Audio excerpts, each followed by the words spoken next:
Hello, this is Ed Keay-Smith from the Business Marketing Show. Thank you for joining us on this episode. Today we have a special guest in the show, or he's not in the show, he's actually on the show, the CEO of Bond International Group and the founder of Australia-Asia Exchange, Mr. Roy-Yeo. How are you, Roy? Good, I'm fine. How are you, Ed? Very, very good. Now, Roy joins us all the way from Singapore. Not that Singapore is extremely far away from Perth, but you're certainly not in Australia at this moment in time. But you do spend a fair amount of your time going back and forth from Singapore to Australia, don't you? Yeah, because I live in Perth too, and same time I live in Singapore. And at the same time, I live in Johor Bahru, which is Malaysia. And because I realized that Perth is such a perfect place, it's very close to cities like Singapore, Kuala Lumpur, Malaysia, and Jakarta. So I realized that actually we can live in different cities at the same time within a year and still live the life of fresh air in Perth and good scenery, nature. Yeah. I mean, you can have almost everything in this region. Yes, it's a fantastic place. And this is one of the reasons I thought I'd get you on. And a bit of a backstory about how I know you. We actually met at the Hong Kong Australia Business Association at a luncheon, because I'm a member. And you were there one of the days and we got talking. And then you mentioned that you also had the Australia-Asia Exchange Day. What was the name of that event? I always get it wrong. It was a long name. Yeah, it is like Australia-Asia Exchange Conference. The conference bit was the word I was missing. Thank you. Yeah. So, and I went to that, and that was fantastic. That was a good turnout. There was several hundred people at that. That was had a good representation from people from Singapore and Malaysia and China and lots of places, and of course Australia. So that was a really good event, and you had some great speakers who were on there. One of them, an old friend of mine, Anthony Valletta, the CEO of the town of Victoria Park. He was speaking as well. I've known Anthony since I was about 5 years old. So that was good catching up with him, and we had a bit of a chat and see what's happening in his world. So I thought it would be good to have you on, and also shortly, your partner in life and in business, Faith, she'll be joining us on the podcast as well. She'll probably appear from the door over the right shoulder of Roy at the moment. When she comes through, she's just on some calls and doing some other things at the moment. And where we're looking at the moment, for those who are listening to this and not watching, Roy's sitting in what appears to be his training room. Can you tell us about what it is you've got set up in Singapore and why you have a training room? What is it that your business does around training? Oh, yes. Actually, because for 18 years, my business in Singapore was focusing more on training the CEOs and top management. So what we do is that we have this room set up because I realized that business people, they like networking. So we kind of change a little bit beside training them. We do a little bit of networking session so that and then it actually snowball into something bigger, which means that the many people in Singapore, they realize that why can't we just network with business people from Perth or Sydney or somewhere else? Yeah. So we start to do exchanges, and then it's no more into like Australia-Asia exchange. And then I met, and the city of Perth matched me, and then realized why can't we just do something to promote Perth, since you live in Perth, and then and you are the one of the spokesmen to share in Asia. So then, whereby I start to share about Perth to city in Singapore, Malaysia, and China, and Jakarta, and Indonesia, and then realized that these people have not heard of Perth. They have heard of Perth, but they have not been to Perth. Yes. So why not we have the first not the first exchange, but last year we have an exchange, but it's just mostly from Singapore and Malaysia. But this time we will have more for people from China, and then we want to have more people to come down to at least take a first look at Perth. And many of them have a misconception, or they thought that Perth is like, it's not like Sydney, And I realized it's the same time zone, it's the same. It's just that you have not been, maybe because of that many people would like to go to Sydney and Melbourne, but I say, why don't you just go to Perth? And there's lots of businessmen, great people like yourself, and that you can network with, and then maybe you guys can do something bigger with lots of that. And at the same time, with the same time zone. Yep. Now it's like 11:27 in Perth, and also 11:27 in Singapore. It's fantastic. And I think you hit the nail on the head there in terms of synchronizing of business with time, because often we've got some clients, because we're a digital marketing agency, we've often had clients that we work with in the US, in the UK, and that gets very challenging when you're 12, 14 hours time difference working things out. But because we're basically just in a direct line vertically in terms of time zone, we don't have any of those challenges. You don't have the typical sort of jet lag that you can suffer when you're flying back and forth between the different time zones.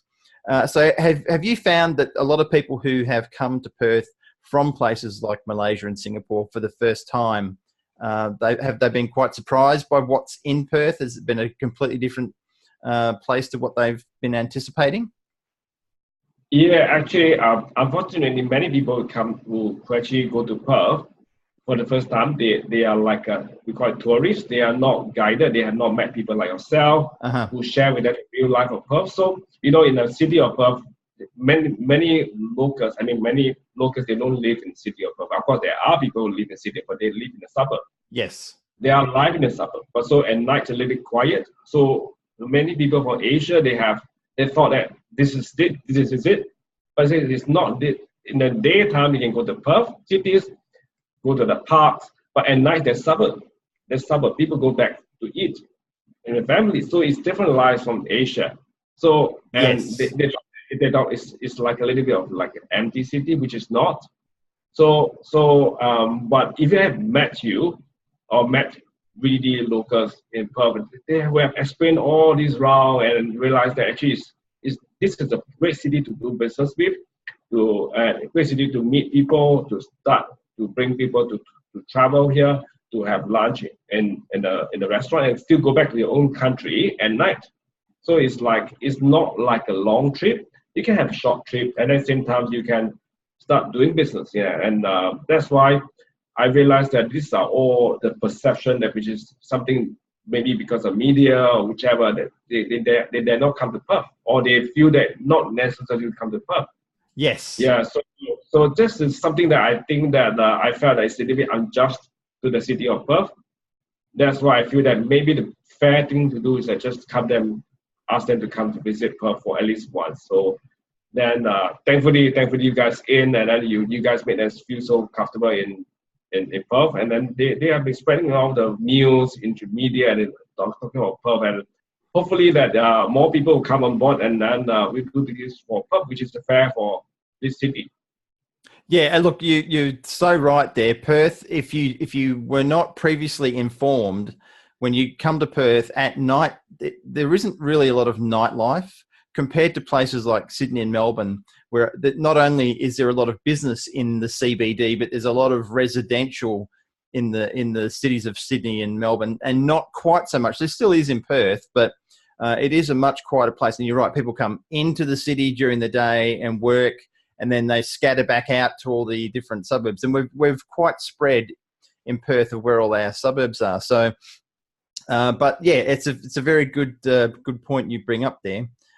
So do you find that a lot of people you're doing business with in Perth are now spending more time in Singapore, Malaysia, etc.? Are you with all the interactions you've had with what you do in business, do you find there's much more connection now? Yeah, in my experience since the day one we started this exchange, I realized that more of the people who attended the event have started to visit Singapore and Malaysia, and vice versa. Mm-hmm. Why do I say so? In the past, of course, not like yourself, many people from Perth or maybe Australia as a host, as a whole, they think that there's aren't many English-speaking Asian, which is not true. In Singapore, almost 91% speak English. So it's like it's not that difficult to do business in Singapore, or at least come here to give a talk or do something, because based on what I know, it's like Perth is a perfect place except for the population, because no matter how good you are as a business person, you can only have 1.5 million or 2 million customers in Western Australia. I mean, Correct. That's the max you can go.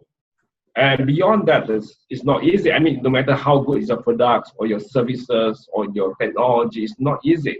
So I said, why don't you just widen a little bit and just visit Singapore, which is 6 million of English-speaking Asians, and Kuala Lumpur, the capital of Malaysia, which is also many English-speaking Asians, and same thing, Jakarta, I've been to, same. So you can at least within this, I would say within 5-hour flight zone, you have more potential business partners, potential investors, potential customers, and or friends even. So I say if you network around in this zone, I think it's actually Perth is almost a perfect location. Yeah. Yeah. Just that it takes time to know each other. Yeah. I think absolutely positioned perfectly the hub of Perth and Asia, with the growth that's happening with China, Hong Kong, which is still China, and Singapore. Like, I love Singapore. My wife and I and daughter have been to Singapore many times, and we actually had our honeymoon 30 years ago in Singapore. Wow. And just love Singapore. Never get tired of definitely, in my opinion, the best airport, and it has been voted the best airport. Changi Airport is it's huge. It takes a long time. I remember the last time I was there a year ago, I was going to Japan and to speak at a conference, and my connecting flight from Singapore to Japan was like in another terminal, and it was like a 25-minute walk. It's a big airport, but it's a beautiful airport, and there's lots of things to do. And I think I've spoken to quite a few people who have been to Singapore for the very first time recently. Like, I'm always quite amazed that people haven't actually been to Singapore, and they're constantly surprised by how many English speaking people there are, which to me is obvious, but I've been going there for 30 years, so it doesn't really, okay, yeah, of course. If you haven't been there, you may have some expectation, but also how clean and safe it is. I mean, it's probably, in all the places I've been in the world, without doubt, one of the cleanest cities. And there doesn't seem to be a lot of crime. Like, it's very rare when I'm there that you ever see police cars all over the place. Like, they're few and far between. Is that a correct perception from a visitor's point? Yeah, partly because everywhere is camera. Yeah. Well, that could be true too. Yep. And that's yeah. It's like a I mean, maybe people in Singapore, they cherish safety and security, which is there more than, I don't know. It's a balance between freedom and safety. Yeah. So in that way, it depends on their needs. So at this moment, Singapore is an amazing place, but I realized that people from Singapore, especially from Singapore, should at least try to visit Perth. Not just visit as a tourist, but visit as seminars or conference, meeting people like yourself, and least start to interact. Because I realized that you need the people like yourself to change the perception of Perth, not just as a tourist. Because as a tourist, you just go to some place and do your selfie and then take photos. That's it. But you can't experience Perth without knowing people who live in Perth and know how amazing the place are. Right? I mean, it's not known about. I mean, though most people in Asia just know about Fremantle and Perth and maybe Margaret River, but it's like there's so much place than that. Go to small. You can go up to Joondalup. There's so many places that I would say they deserve a tourist location kind of status. Yeah, definitely. It is. It's a beautiful city. I've lived here all my life. I'm not originally from Perth. I was born in Scotland, and Ah. immigrated out here with my family, my 3 older sisters and my mum and dad. I was only less than 6 months old at the time. So I've lived in Perth my whole life, but I always love coming back here as a place to live. It's a beautiful place. And then, like, we're in the middle of winter at the moment, and quite often our winter days are the equivalent of summer days in some other parts of the world, or certainly back in Scotland, it's like that. So in terms of your business, can you give us a bit of an explanation, because people can see in the background the room that you're in, which has got all the seating, and you do training and you hold networking events and various things there. Can you tell us a bit about what Bond International Group does, please? Yes, we have one company which is to deal with workplace safety, which is occupational safety and health. Mm-hmm. I'm actually also an auditor in workplace safety and health, or occupational safety and health in Singapore. Yep. So I do audit companies. So that's what we do usually. I do training here.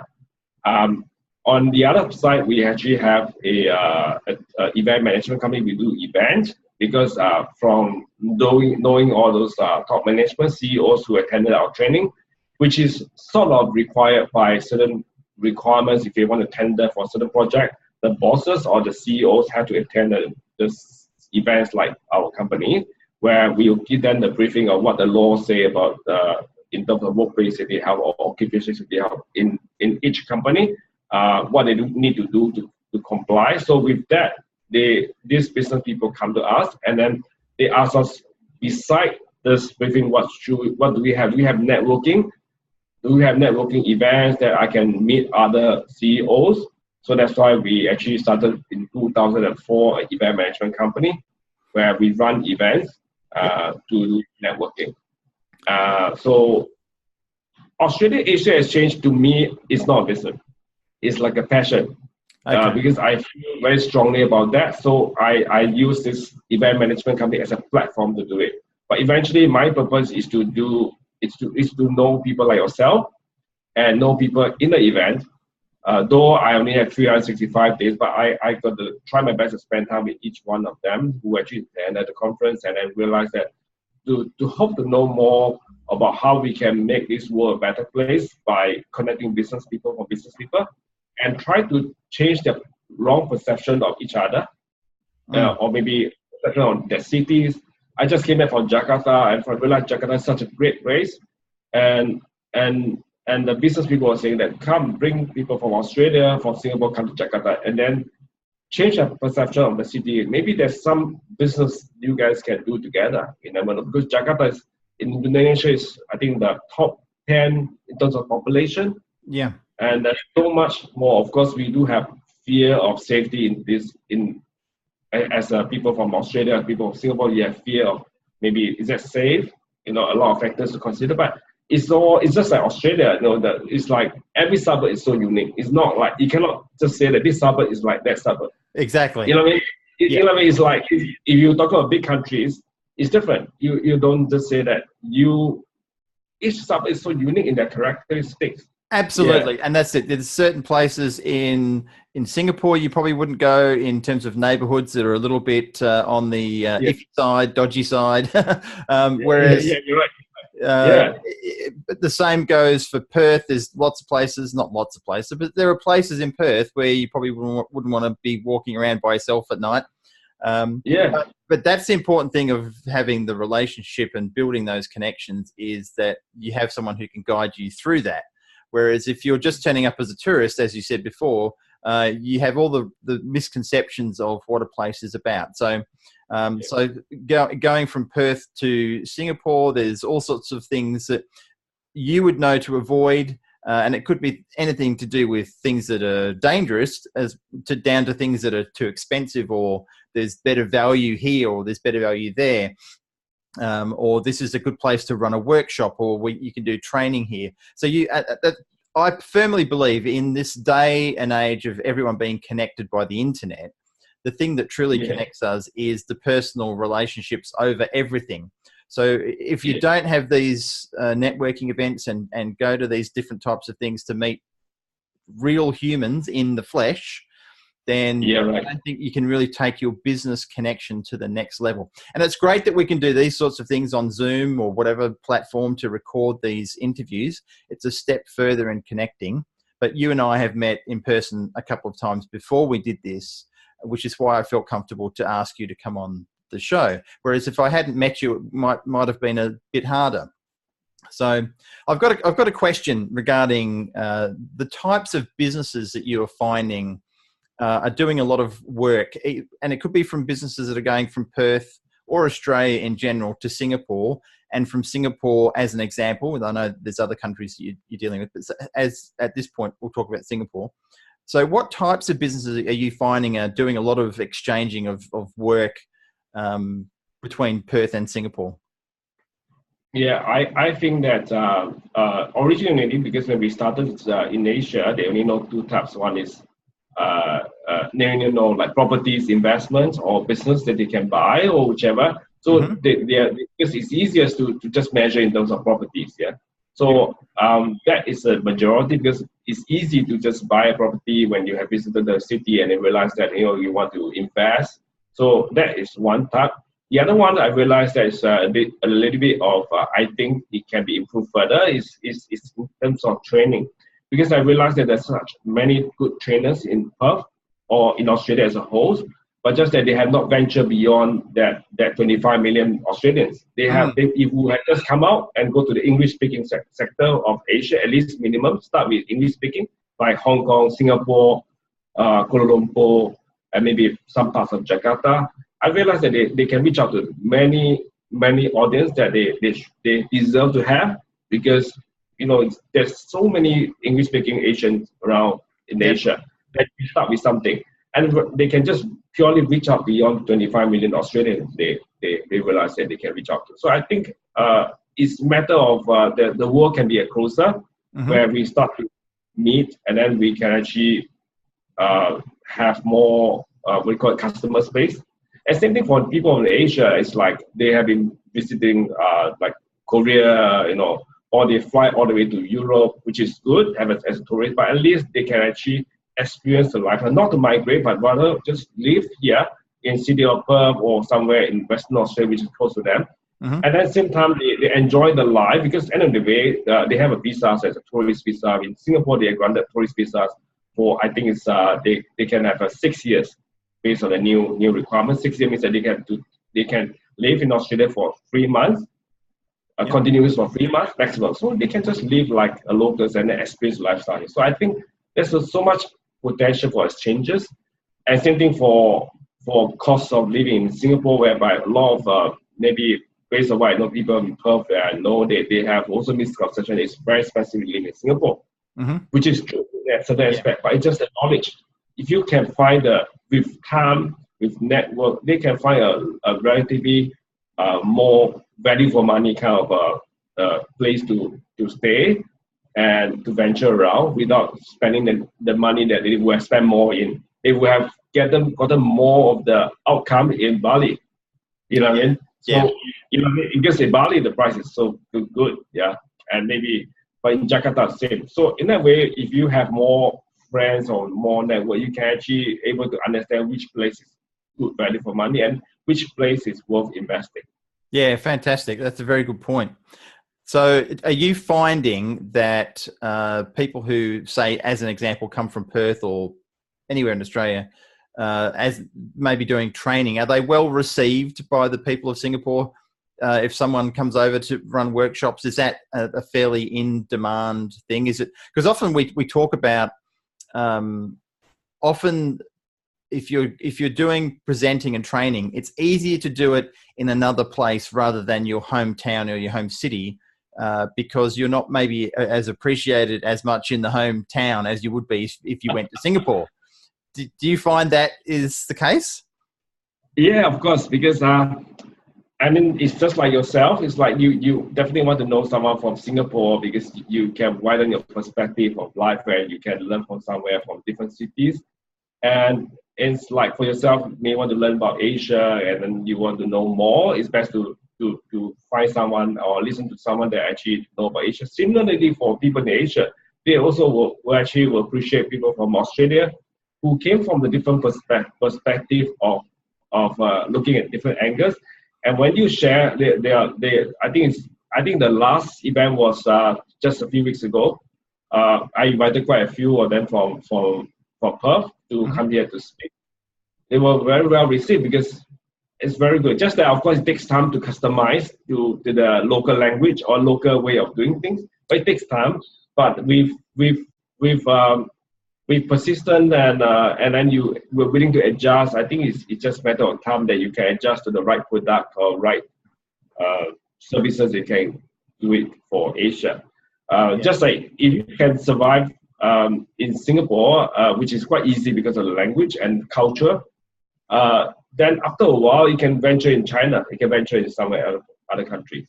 I think in terms of if people haven't done any business in Asia at all and they're in Australia, then Singapore, then probably Hong Kong in that order would be the easiest step. Because as you say, Singapore is a supremely easy place to not only live in terms of the language, but also getting around. One of the best transport systems in my experience as a traveller with the MRT. It's so easy and it's just such a delight to use the public transport, which I feel Perth is starting to catch up. It's starting to get there, but we've still got a lot of work to do, in my opinion, for our public transport compared to Singapore. But services like Uber and whatnot have made it a lot easier. But I can imagine there would be some quite funny moments when you have Australians who are visiting Singapore and they use a lot of our local language or way of saying things, which would be confusing. Do you find that gets lost in translation sometimes with that scenario? But just I think people of Perth, based on what I know, is they learn things pretty fast. You have a lot of friends from Perth. Since day one, they have settled down quite well in Singapore, and since the day one, I know them, and some of them say it's the first time they came to Singapore and they start doing training. I realized that after a while they can adjust well. Just like for myself, I when I go back to Perth, it takes maybe a few days for me to adjust even in terms of language, the way you pronounce words. But it's like if I'm in Singapore, if I speak a little bit like Australians, a bit weird. So I got to take some time to adjust, but it's a matter of time. It's like, it's a matter of time to speak the right language, speak slower or whichever. So I think it's perfectly easy because I realized that, especially, I'm not sure about other parts of Australia, but the Western Australians are very well traveled. Why? Because they're close to Singapore, close to Bali. They read widely and they understand things very fast because they can just take a plane and just go somewhere and then they've seen it for themselves. So especially the younger generation, they are exposed to different nationality and culture. They are able to adjust very fast. Yeah, absolutely. Totally agree. I think Perth people in general are pretty well travelled. And I'm always surprised you can be in any part of the world and you bump into someone from Perth. It's okay, yeah, we do. But, it's the most isolated capital city in the world. So if we don't travel, we don't really get to see a lot. And it's fine going back and forth to places like Sydney and Melbourne. But often it's actually cheaper to go to Bali or to Singapore in terms of flights and accommodation. It can be equal or less than just going across the other part of Australia. So it's a much more interesting opportunity to go to those places. Do you find that some mornings you wake up and you don't realise what city you're in? Do you go, oh, I think I'm in Perth. Oh, actually, no, I'm back in Singapore. Oh, no, I'm in Jakarta. Does that happen? It's a little bit of problem of like 5-4 kind of problem in Western Australia. I start to have like kind of a confusion because culturally I got to adjust to Singapore and then or Malaysia and sometimes from Perth. But after a while, I realized that that's also one of the way I started this Australia-Asia exchange, because if I have friends who know each other, then my world is borderless, because I have you yourself, and then you say who's my friend is, who's my business partner is. So it's almost like we are. I don't have to adjust to your language. You don't have to adjust to my language. You know what I mean? Yeah. in my work. I don't have to explain so much. So that is my initial intent when I started this Australia Asia exchange, because I realized if my circle of friends in Singapore or in Malaysia or in Indonesia know the circle of friends in Perth, so it make my job easier. It does, yeah, absolutely. And coincidentally, you saying that your meeting this afternoon at the time of this recording with Francis Blackie, who is a friend of mine from Perth, who's actually living in Singapore for a month or so, house sitting, and she was just on the podcast. I interviewed her last week, so she'll probably be on the episode before this one airs, whenever people are watching this one or listening to this one. And I was talking, we were talking about training, because I do a lot of workshop training for digital marketing and various things, and she's doing a lot of training in her business for Zoho, the CRM software. And she was saying she'd like to do some more work in Singapore. And I said, well, look, one of the best people to get connected to in Singapore and Perth is Roy. And she hadn't heard of you. So I said, well, Roy is probably back in Singapore right now. So that's when I connected you both on LinkedIn. But Thank you. I think that's the wonderful thing, though, because if you're using both the technology of tools like LinkedIn and Facebook and WeChat, etc., along with the actual human interaction, that's where business really starts to take off, and you build those relationships. Because in my world, business doesn't happen unless you've got a knowing, liking, and trusting relationship with the person you're doing business with. Yeah, you're right. I love technology. I think the technology will make the world closer. And just that, you're right, absolutely right. Without face-to-face, it's not easy. But if you have a little bit of face-to-face plus technology, you don't have to be always at the same city. Exactly. Like for yourself, I met you maybe 2 months ago in an event, for example, and then I can still speak to you like a friend and as close with technology, maybe in Zoom or in WhatsApp call or in WeChat, and then I can still see you in 2 years' time, face to face, and we still maintain a relationship. You know what I mean? Yeah, With absolutely. technology, it helps. With technology and maybe budget airline, it helps. Budget airlines is always good. And I've got to say, you have mastered the art of appearing on social media, my friend, because everything I seem to look at on Facebook and LinkedIn, I'm seeing Roy everywhere. Like, you're popping up on so many photos. You certainly are very good at networking. I think people compete. I think people can learn a lot from you as in terms of being out there in person, because all of the things you're appearing in is with other human beings at events, so you do spend a lot of time doing that. Now, speaking of other human beings, Faith has she went away. Is she going to be coming back, or supposed to. And maybe someone actually caught over her, and then she's supposed to come on. She's too shy to be on the live, whichever. Yeah. Oh, okay. Look, if you want me to talk, you want me to ask her to come on now? You can, and we'll just say hello, because I think she's an important part of your world, so it'd be good. So you go and do that. I'll keep talking on the podcast while people are listening to it. So give me a second, yeah. So for those who aren't watching, I mean, if you're watching, you can see Roy taking off to go and see if he can get Faith. But Faith is a core part of what is happening with Roy, the business partners and life partners. And Faith didn't actually know about this interview. It was only Roy I had been talking to. And then she appeared in the video as we were having a chat. And I said, maybe you can come on. But I think she may have got sidetracked with something else. And Roy's coming back into the room now. So what's the story? She was on the call. She's on the call, okay.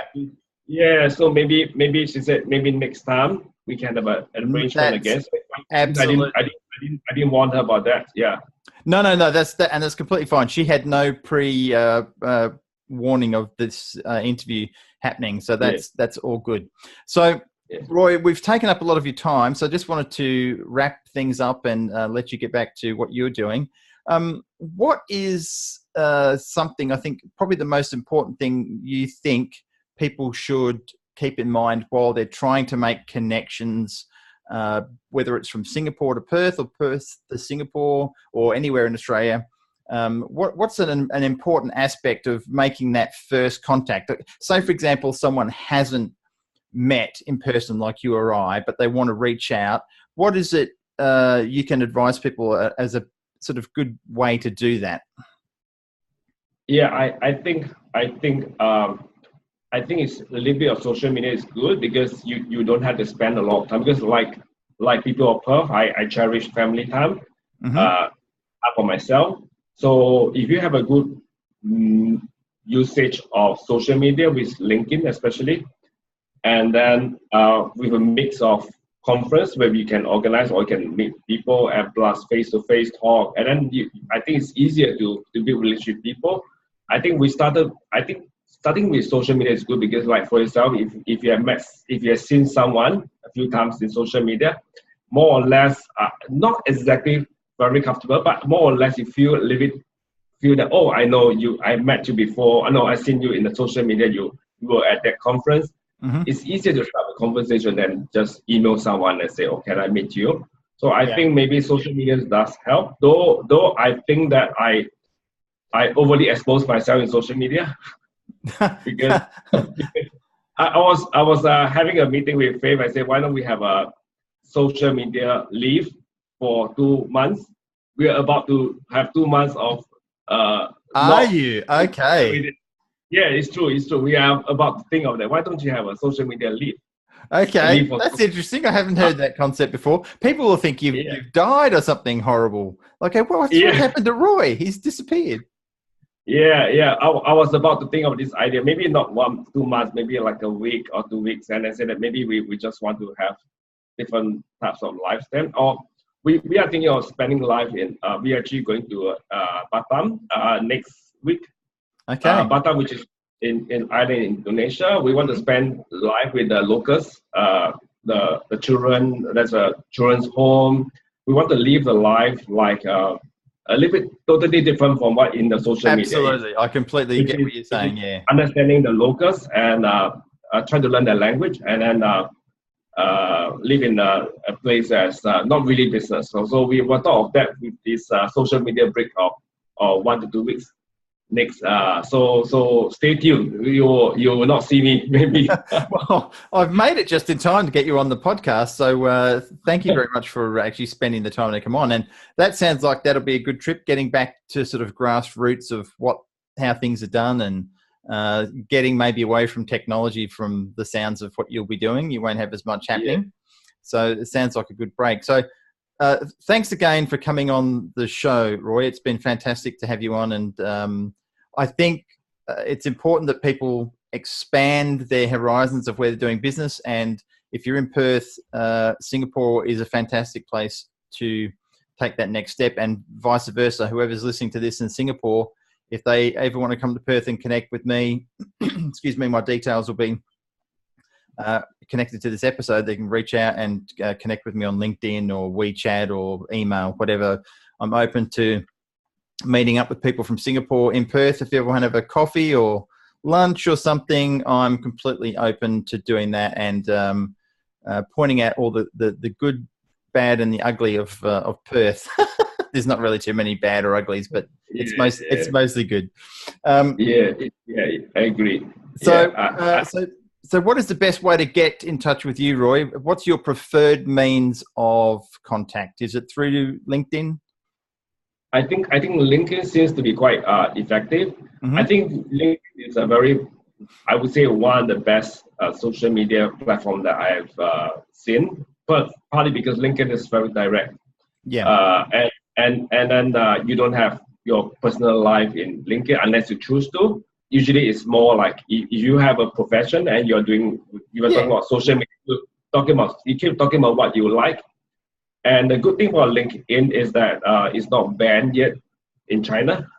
Yeah, you said yet. That's a worry. yeah, I would say yet because I know that maybe one day, yeah. But because I realized that I have quite a number of social media links from China. So I said, wow, it's quite a good platform. You can really know people from different nationalities and culture just by using this platform. And I think it's quite a perfect place. So LinkedIn, and you also have messages. You can message each other. So and then so I think it's good. I think it suits Australian life, because Australian cherish their own personal privacy. I think LinkedIn's perfect platform. I think so. Yeah, I totally agree. And look, it is out of all of the platforms, it is really the business platform. So it's probably the best for that. So we'll put a link to your LinkedIn profile in the chat below. If you're listening to this or watching this, if you reach out to Roy, say you were listening to me on the actual, or listening or watching on the podcast, and say hello. So thank you, my friend. Great to talk to you. Let you get back to your busy time in Singapore, and next time you're in Perth, hopefully we'll be able to catch up again. Yeah, same for you, and welcome to come to Singapore and meet my circle of friends. Thanks, Ed, for your opportunity to be in this session. I'm still new to it, but I think I'm beginning to like it. You may get addicted, Roy. We may see you all over the place on video now, and in podcasts and video casts. So this may be the first of many. It's a breakthrough to me, because usually in my LinkedIn it's just photos and words, but I'll change. Yes, this time. Yeah, well, once this goes live, I'll let you know, and you can post that as one of your final media posts before you disappear and have a break. Yeah, true. All right. Thank you again, and thanks everyone for listening. Be safe and take care. Thanks, Ed. See ya. Bye.